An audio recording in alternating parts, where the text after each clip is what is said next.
Hello everyone. Welcome to Ken study. आज है 21 और आज की करंट अफेयर सेशन में हम जिन टॉपिक्स को कवर करेंगे उनमें शामिल है जेवलिन एंटी टैंक मिसाइल।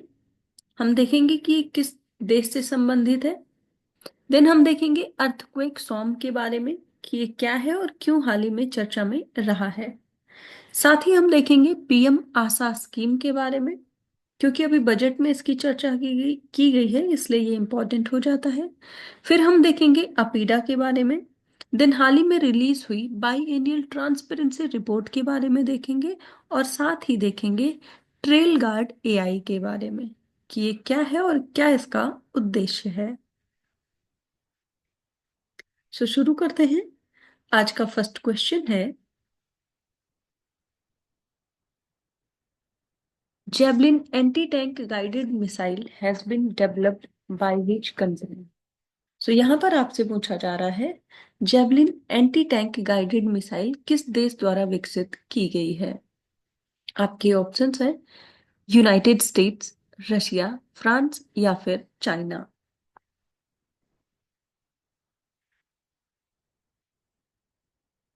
और इस क्वेश्चन में आपका करेक्ट ऑप्शन हो जाएगा ऑप्शन ए। सो ये डेवलप किया गया है यूनाइटेड स्टेट्स के द्वारा। आप देख सकते हैं। So India and US plan to procure and co-produce Javelin anti-tank guided missiles for India's defense needs. And Javelin is a man-portable fire and forget missile designed to destroy heavily armed vehicles.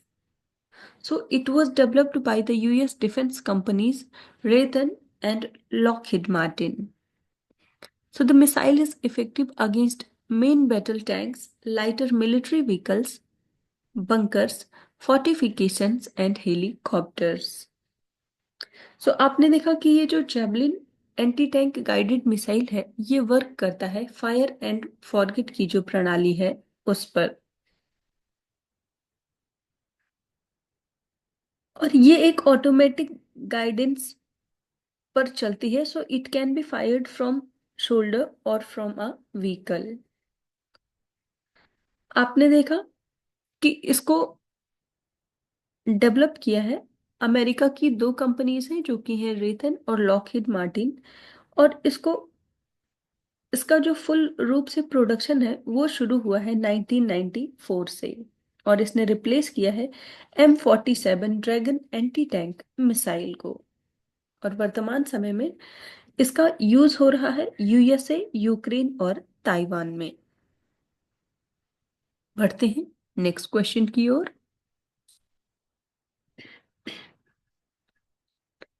Which country has been placed under a state of emergency due to an earthquake storm in February 2025? सो यहाँ पर आपसे पूछा जा रहा है, फरवरी 2025 में भूकंप झुंड के कारण किस देश को आपातकाल की स्थिति में रखा गया है। आपके ऑप्शंस हैं जापान, ग्रीक, नेपाल या फिर इंडिया।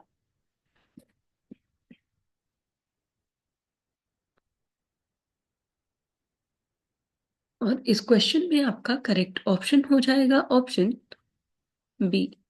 सो ऐसा किया है ग्रीक ने। आप देख सकते हैं, a state of emergency has been declared on Greece's Santorini island, also Eos, Amorgos, and Anafi due to a swarm of undersea earthquakes.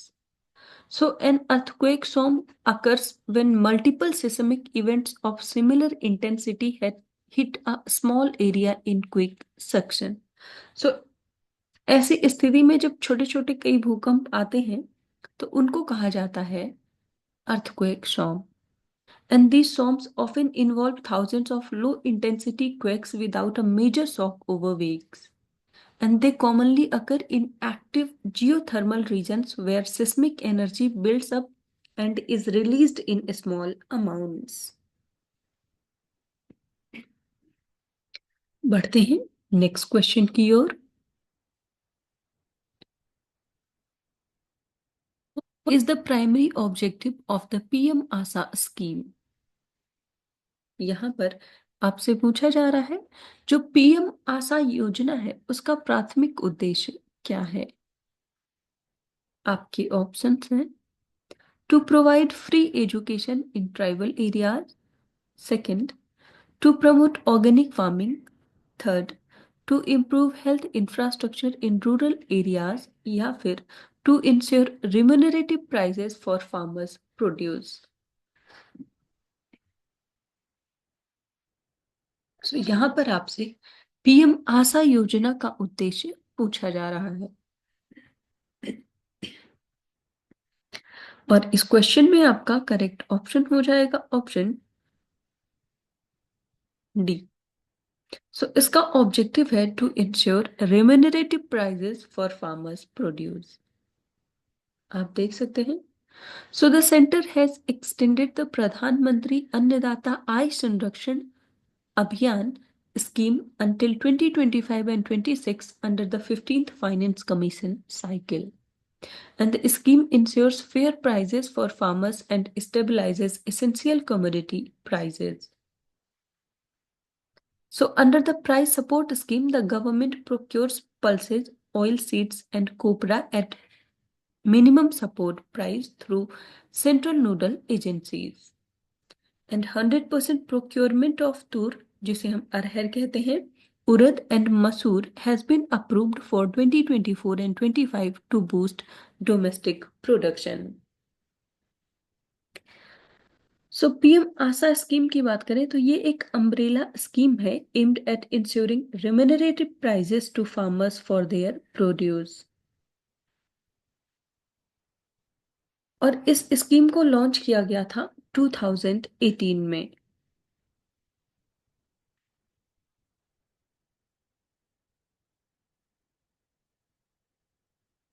बढ़ते हैं नेक्स्ट क्वेश्चन की ओर।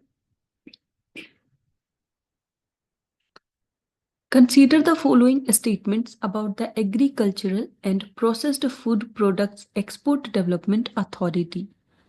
सो यहाँ पर कृषि और प्रसंस्कृत खाद्य उत्पाद निर्यात विकास प्राधिकरण से संबंधित कुछ कथन दिए गए हैं जिन पर आपको विचार करना है।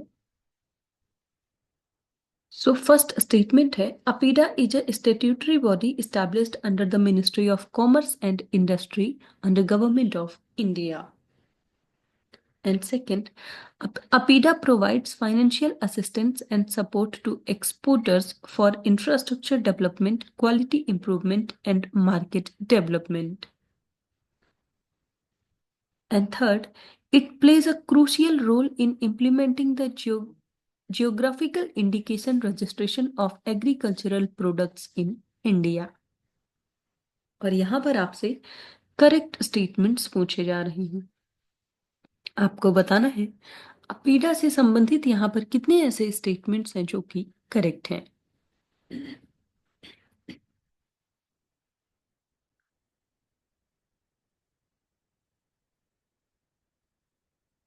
और इस क्वेश्चन में आपका करेक्ट ऑप्शन हो जाएगा ऑप्शन सी। सो यहाँ पर ये तीनों ही स्टेटमेंट्स करेक्ट हैं।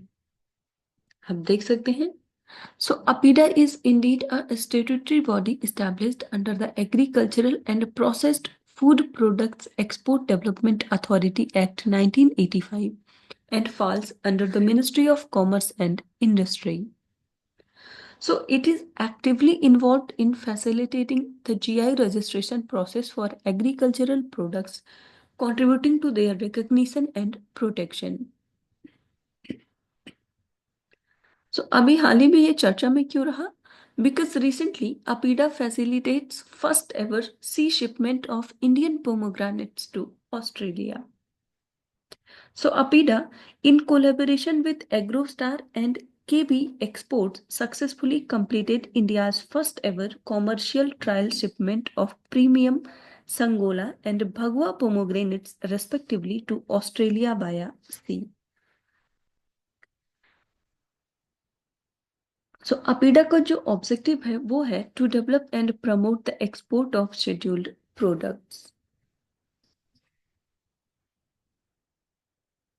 सो अगर हम शेड्यूल्ड प्रोडक्ट्स के एग्जांपल्स की बात करें तो इनमें फ्रूट्स आते हैं, vegetables, meat, poultry products, dairy products, then bakery products, jaggery, honey, biscuits, ये सब आते हैं।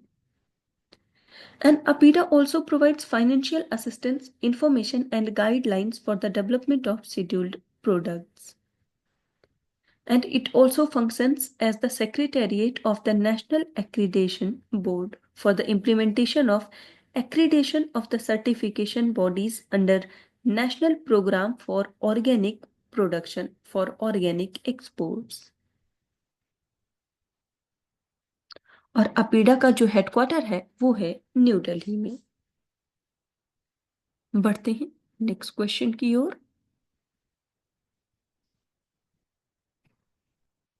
With reference to the biennial transparency report, consider the following statements. So यहाँ पर द्विवार्षिक पारदर्शिता रिपोर्ट से संबंधित कुछ कथन दिए गए हैं जिन पर आपको विचार करना है। फर्स्ट स्टेटमेंट है, It offers a platform for countries to share technological innovations in renewable energy. And second, only developing countries are required to submit BTRs. और यहाँ पर आपसे करेक्ट स्टेटमेंट्स पूछे जा रहे हैं, आपको बताना है बाईएनियल ट्रांसपेरेंसी रिपोर्ट से संबंधित यहाँ पर कौन सा ऐसा स्टेटमेंट है जो कि करेक्ट है।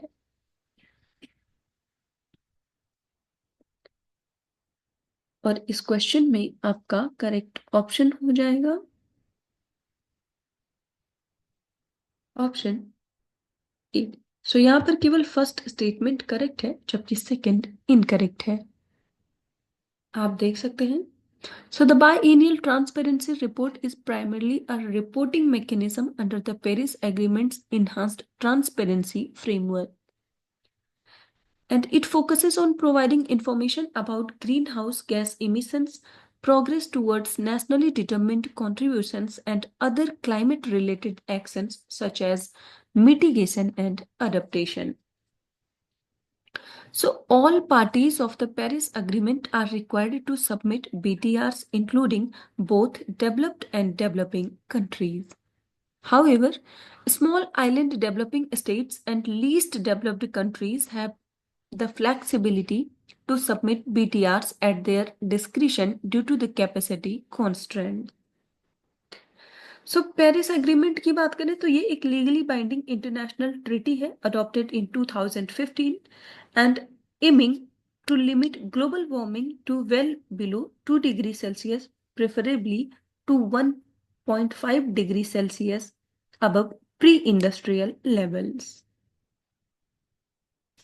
इसके साथ ही अभी हमने देखा स्मॉल आइलैंड डेवलपिंग स्टेट्स के बारे में। So, small island developing states are a distinct group of 39 states and 18 associate members of the United Nations regional commissions that face unique social, economic, and environmental vulnerabilities. So, India की बात करें तो India is in the final stage of the preparing its first ever biennial transparency report as part of its commitment under the 2015 Paris Agreement. So, the Ministry of Environment, Forest and Climate Change will submit the report to the United Nations Framework Convention on Climate Change. और ये जो BTR होगा इसमें जो data include होगा वो होगा up to 2022 and will be subject to independent expert review. बढ़ते हैं नेक्स्ट क्वेश्चन की ओर। TrailGuard AI was developed primarily to combat which of the following threats? सो यहाँ पर आपसे पूछा जा रहा है ट्रेलगार्ड एआई को मुख्य रूप से निम्नलिखित में से किस खतरे से निपटने के लिए विकसित किया गया। आपके ऑप्शंस हैं deforestation in tropical rain forest, second poaching and illegal wild life trade, third human wild life conflict in urban areas, या फिर illegal fishing in marine protected areas. आपको बताना है ट्रेलगार्ड एआई का जो विकास है वो किस चीज के लिए किया गया है या किस चीज से निपटने के लिए किया गया है।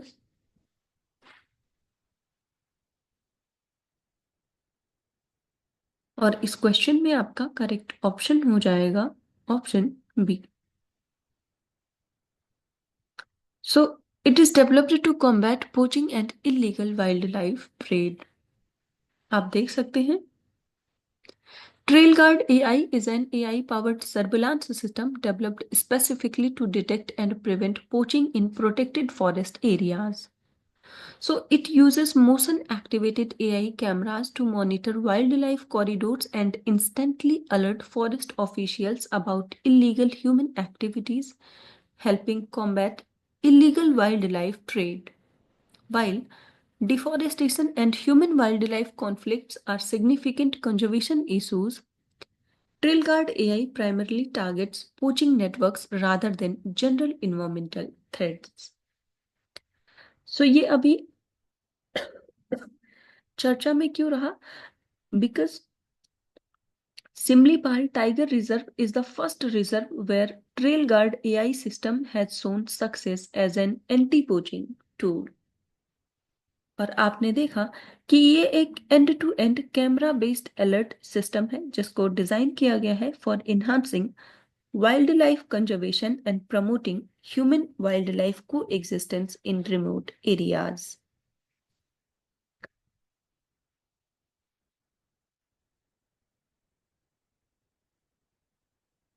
So आज के करंट अफेयर सेशन में इतना ही। Thank you for watching. Do like share and subscribe.